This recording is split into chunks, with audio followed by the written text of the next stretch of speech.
नमस्ते दोस्तों। आज एक फिर नई कहानी लेके। ये कहानी एक राजा की। 4 घोड़े थे उनके पास। ऐसे तो घोड़े बहुत सारे थे, लेकिन 4 घोड़े उनके फेवरेट थे। वो घोड़ों को वो बहुत प्यार करता था और सब ट्रेनर को ऐसा बोला गया था कि कोई भी ट्रेनर उनको मारेगा नहीं और बिना मारे उनको ट्रेन करे। लेकिन घोड़े भी बहुत बदमाश थे। वो किसी को भी अपनी सवारी नहीं करने देते थे। काफी ट्रेनर आए और उन्हें सिखा नहीं पाए, तो राजा चिंता में पड़ गया।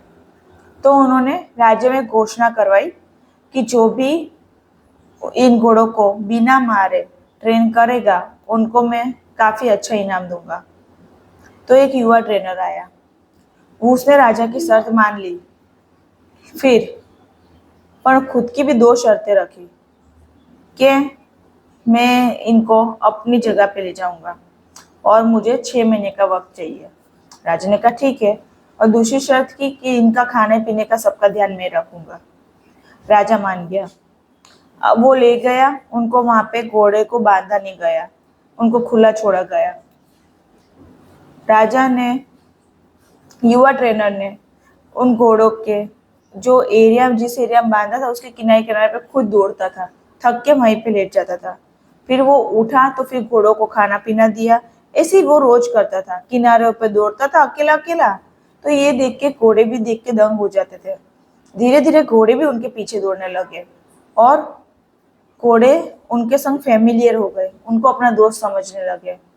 धीरे धीरे युवा ट्रेनर को खुद की सवारी भी करने दी। इस तरह से युवा ट्रेनर उन घोड़ों को ट्रेन कर पाया।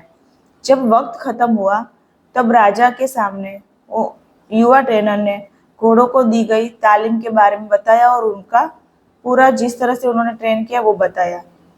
यानी राजा बहुत खुश हो गए और युवा ट्रेनर को इनाम भी दे दिया और साथ में उनकी रखवाली, देखभाली और ट्रेन करने का काम जिंदगी भर के लिए नौकरी दे दी।